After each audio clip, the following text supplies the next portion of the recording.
Hello friends, स्वागत है आपका हमारे YouTube channel classes for Rajasthan exams. और हमारा जो टॉपिक चल रहा था पर्यायवाची, हिंदी में हमारा जो टॉपिक चल रहा था पर्यायवाची, उस पर्यायवाची को हम आज कंटिन्यू करेंगे। अभी तक हम लगभग 4 पर्यायवाची कंप्लीट कर चुके हैं। आज हम 5वें पर्यायवाची से कंटिन्यू करेंगे। तो आज हम सबसे पहले जो पर्यायवाची लेंगे वो होगा पृथ्वी का पर्यायवाची। पृथ्वी के पर्यायवाची। तो सबसे पहले हम पृथ्वी के वो पर्यायवाची लेंगे जिन्हें हम जानते हैं या फिर उन शब्दों का हम उपयोग या यूज करते रहते हैं अपने दैनिक जीवन में। जैसे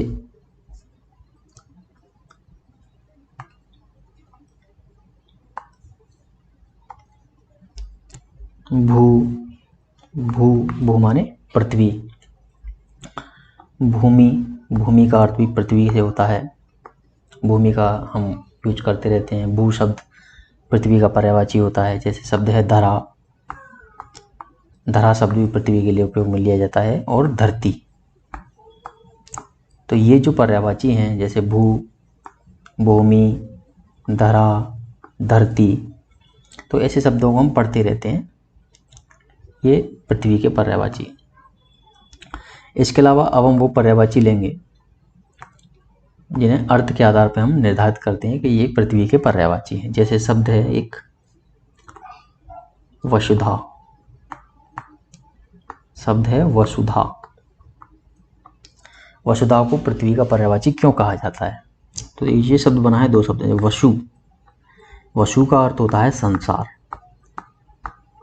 वसु का अर्थ होता है संसार। और धा का मतलब होता है धारण करने वाली। धारण करने वाली यानी कि जिसने संसार को धारण कर रखा है वह कौन है? वसुधा। तो पृथ्वी ने पूरे संसार को अपने ऊपर धारण कर रखा है, तो पृथ्वी का पर्यायवाची है वसुधा। इसलिए हम पृथ्वी को वसुधा बोलते हैं। एक अगला पर्यायवाची है वसुंधरा। इसी तरह से शब्द है वसुंधरा। वसुंधरा, ये शब्द इन्हीं शब्दों से मिलकर बना है। वसु, वसु का अर्थ है संसार, प्लस धा यानी कि धारण करने वाली। जिसने संसार को धारण कर रखा है वो होती है वसुंधरा यानी कि पृथ्वी। इसके बाद एक शब्द है पर्यायवाची इसका पृथ्वी का, वो है धात्री। धात्री, धात्री का अर्थ होता है वास्तव में धायमा यानी कि धायमा, अर्थात जिसने धायमा की तरह सबको धारण कर रखा है। जिसने धायमा की तरह सबको धारण कर रखा है।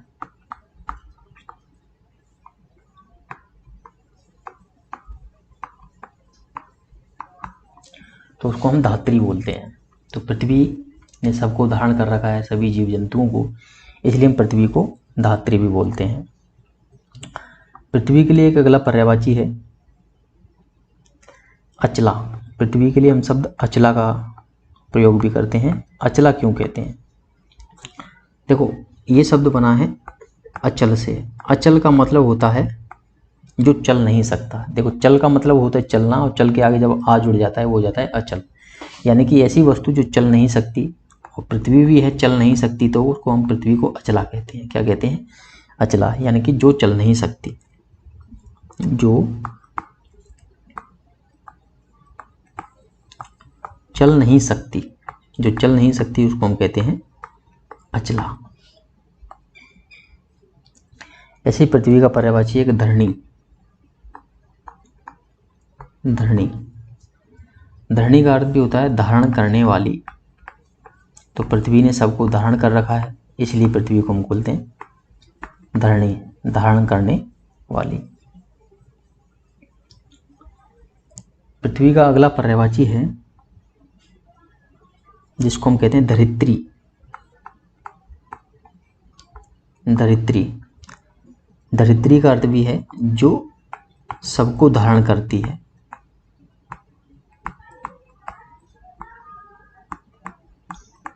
जो सबको धारण करती है हम उसको बोलते हैं धरित्री, यानी जिसने सबको धारण कर रखा है वो कौन है? धरित्री और पृथ्वी।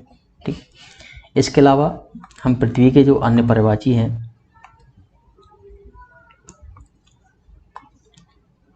जैसे प्रथा, प्रथा को हम पृथ्वी का पर्यायवाची कहते हैं। क्षिति, क्षिति पर्यायवाची है पृथ्वी का। मही, मही का अर्थ भी पृथ्वी होता है। और एक शब्द और है इसके लिए, अवनी। अवनी जो अंबर का विलोम होता है। अंबर यानी कि आकाश, और आकाश तो अंबर का विलोम होता है। अवनी, तो अवनी पृथ्वी का पर्यायवाची है। तो प्रथा, क्षिति, मही, ये शब्द जो है पृथ्वी के पर्यायवाची हैं। तो एक बार हम रिवीजन करते हैं पृथ्वी के पर्यायवाची का। पृथ्वी के पर्यायवाची, सबसे पहले पृथ्वी के पर्यायवाची जैसे भू, भूमि, धरा, धरती, इनका हम उपयोग अपने दैनिक जीवन में करते ही रहते हैं इन शब्दों का। बाकी पृथ्वी को हम वसुधा बोलते हैं। वसुधा, वसु का अर्थ होता है संसार, और धा का अर्थ होता है धारण करने वाली। जिसने संसार को धारण कर रखा है उसे हम पृथ्वी कहते हैं। इसके अलावा वसुंधरा, वसु का अर्थ होता है धरती, और धा माने धारण करने वाली, यानी कि जिसने, वसु का अर्थ है संसार, और धा का अर्थ है धारण करने वाली, जिसने संसार को धारण कर रखा है। धात्री का अर्थ होता है दायमा, जिसने दायमा की तरह सबको धारण कर रखा है उसको कहते हैं धात्री। शब्द है अचला, ये शब्द बना है अचल से, जो चल नहीं सकती उसको हम बोलते हैं अचला। धरणी, धरणी का अर्थ होता है धारण करने वाली, जिसने सबको धारण कर रखा है, इसलिए हम पृथ्वी को कहते हैं धरणी। एक शब्द है धरित्री, जो सबको धारण करती है उसको हम कहते हैं धरित्री, यानी कि धरती का पर्यायवाची। अन्य पर्यायवाचियों में पृथ्वी के में जैसे प्रथा पृथ्वी का पर्यायवाची है। क्षिति, मही, अवनी, अंबर, ये पृथ्वी के अन्य पर्यायवाची हैं। इसके बाद में अगला पर्यायवाची लेते हैं, नंबर 6 पर्यायवाची वायु। वायु, देखो वायु को हम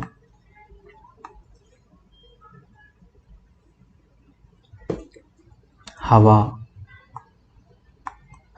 वायु को हम हवा भी बोलते हैं। वयार, ये शब्द आप ये यूज करते होंगे, आज बहुत हवा बहुत तेज चल रही है, आज बयार आ रही है ना।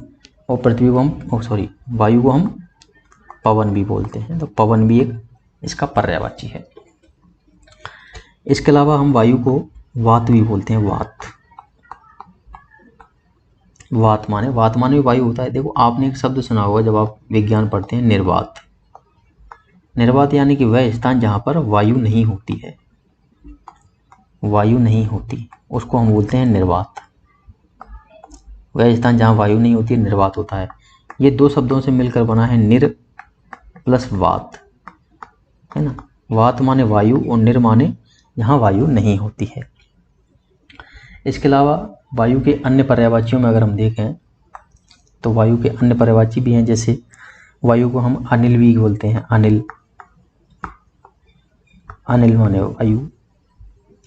अनिल के बाद समीर, समीर को भी हम वायु का पर्यायवाची बोलते हैं।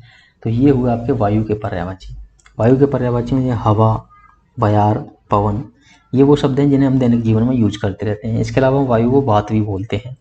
वात शब्द निर्वात से निकला है, यानी कि वात से निर्वात बना है, जिसका अर्थ होता है जहाँ पर वायु नहीं होती है वो निर्वात होता है। निर यानी कि जहाँ वायु नहीं, निर माने नहीं और वात माने वायु। इसके बाद हम अगला पर्यायवाची लेते हैं,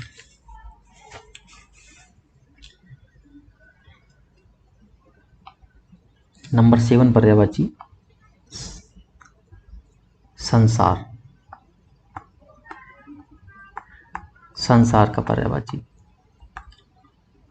संसार के पर्यायवाची में हम लेंगे जो साधारण पर्यायवाची संसार के। वैसे सारे पर्यायवाची साधारण ही हैं, जैसे जग, जिन्हें हम जानते हैं जग माने संसार, जग जगत, विश्व, विश्व माने भी संसार होता है, जग जगत विश्व, भव लोक, जग जगत विश्व भव लोक, जगती। इसी तरह से इसको हम संसति भी बोलते हैं, संसति, संसति। इसके अलावा हम संसार के लिए एक शब्द यूज करते हैं जिसको बोलते हैं इहलोक। इसमें इह का अर्थ होता है जो है, हमारे सामने जो है, जो संसार हमें दिख रहा है। लोक यानी कि संसार, ऐसा संसार जो हमें सामने से दिख रहा है। जैसे हमारी पृथ्वी पर जो भी चीज़ हमें दिख रही है उसी को हम इहलोक बोलते हैं, इसी को संसार का पर्यायवाची बोलते हैं। तो संसार के पर्यायवाचियों में जग, जगत, विश्व, भवलोक, जगती, संसति, इहलोक, ये सभी संसार के पर्यायवाची हैं। इसके बाद नंबर 8 पर्यायवाची हम लेते हैं पेड़ के पर्यायवाची। पेड़ के पर्यायवाची, पेड़ के पर्यायवाची ऐसे पर्यायवाची जिन्हें हम जानते हैं या दैनिक जीवन में उपयोग में लेते हैं, वो पर्यायवाची हैं अपने,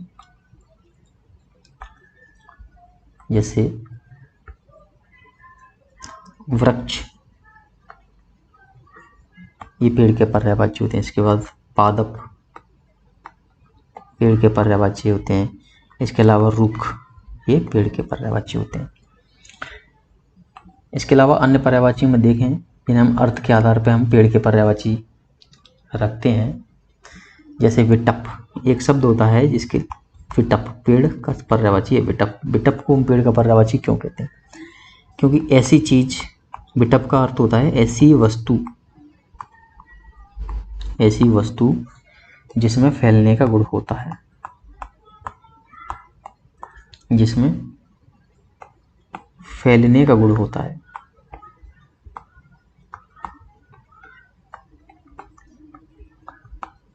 ऐसी वस्तु जिसमें फैलने का गुण होता है, जैसे ये पेड़ है, ठीक है, तो ये चारों तरफ फैलता है, पेड़ चारों तरफ फैलता है, तो जो फैलने वाली वस्तु होती है उसको हम बोलते हैं विटप। इसलिए विटप जो है पेड़ का पर्यायवाची होता है। इसके अलावा पेड़ के पर्यायवाचियों में एक होता है तरवर। तरवर पेड़ का पर्यायवाची, तरवर का अर्थ होता है श्रेष्ठ पेड़। तरवर का अर्थ होता है श्रेष्ठ पेड़, यानी कि ऐसा पेड़ जो सब में श्रेष्ठ होता है उसको हम बोलते हैं तरवर। इसके बाद पर्यायवाची जो पेड़ का है उसको हम बोलते हैं महीरूह। महीरूह, महीरूह क्यों कहते हैं? क्योंकि मही का अर्थ होता है पृथ्वी, मही का अर्थ होता है पृथ्वी, और रूह का मतलब होता है जड़। रूह का अर्थ होता है जड़, ठीक है। तो ऐसी जड़ें यानी ऐसी वस्तु जिसकी जड़ें पृथ्वी में होती हैं उसको हम बोलते हैं महीरूह, ठीक है। यानी ऐसी वस्तु जिसकी जड़ें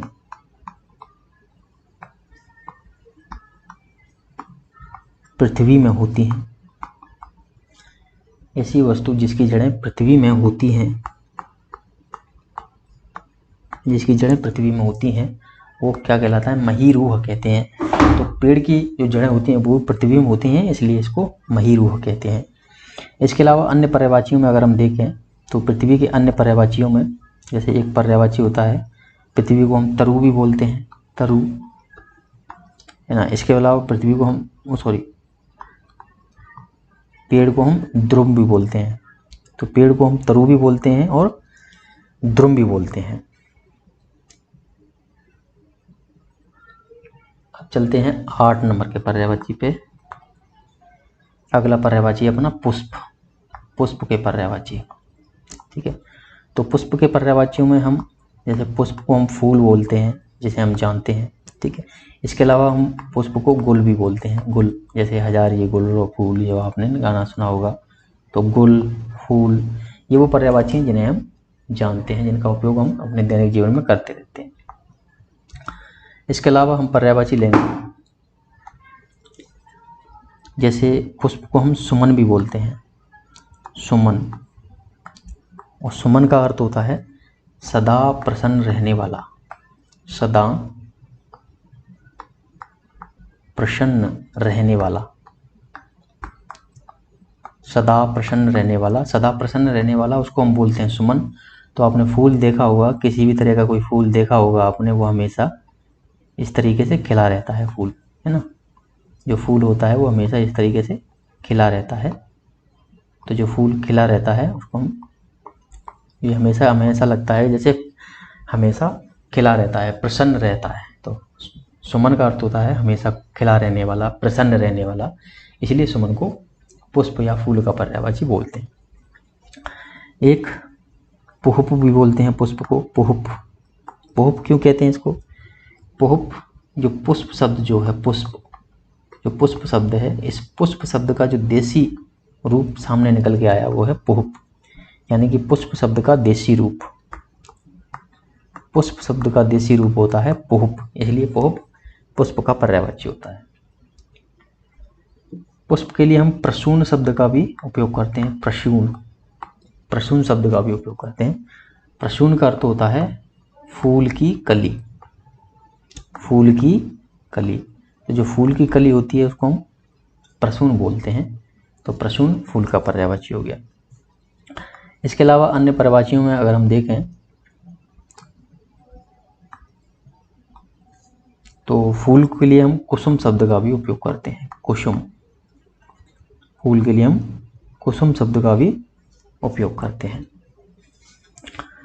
इसके बाद अगला पर्यायवाची लेते हैं हम।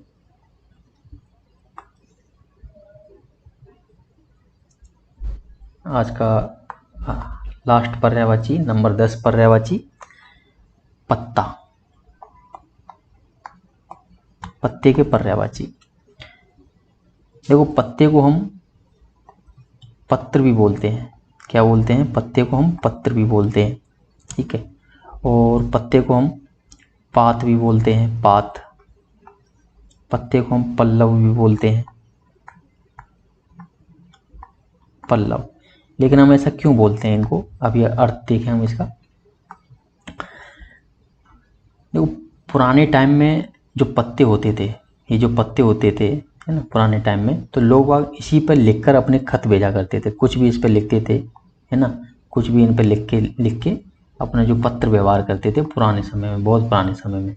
इसलिए जो पत्र है वो पत्ते का पर्यायवाची है, क्योंकि पत्ते को पत्र के रूप में उपयोग किया जाता था। किसके रूप में? पत्ते के रूप में, पत्ते के रूप में, पत्र को, सॉरी, पत्ते को पत्र के रूप में उपयोग किया जाता था। जो पत्र होता था पहले, हम जो लोग पत्र व्यवहार करते थे, पर जब कागज़ों का निर्माण नहीं हुआ था उससे पहले लोग पत्तों पे जो पत्र लिखते थे, इसलिए जो पत्र है उसको पत्ते का पर्यायवाची कहा जाता है। पात जो शब्द है वो पल्लव से निकला है, सॉरी, पत्तल से, पत्तल से। पत्तल जो है पत्तों से बनी होती है। किससे बनी होती है? पत्तों से बनी होती है पत्तल। जैसे आपने पत्तल देखा होगा, उसमें बहुत सारे इस तरीके से पत्ते लगे हुए होते हैं, है ना। तो ये पात शब्द निकला है पत्तल से, इसलिए पात को हम पत्ते का पर्यायवाची बोलते हैं। पल्लव का अर्थ होता है परत की तरह फैली हुई वस्तु, परत की तरह फैली हुई वस्तु, परत की तरह फैली हुई वस्तु। जो वस्तु परत की तरह फैली हुई है उसको पल्लव बोलते हैं। उसको क्या बोलते हैं? पल्लव बोलते हैं। इसके अलावा पत्ते के लिए एक शब्द यूज होता है जिसको हम बोलते हैं दल।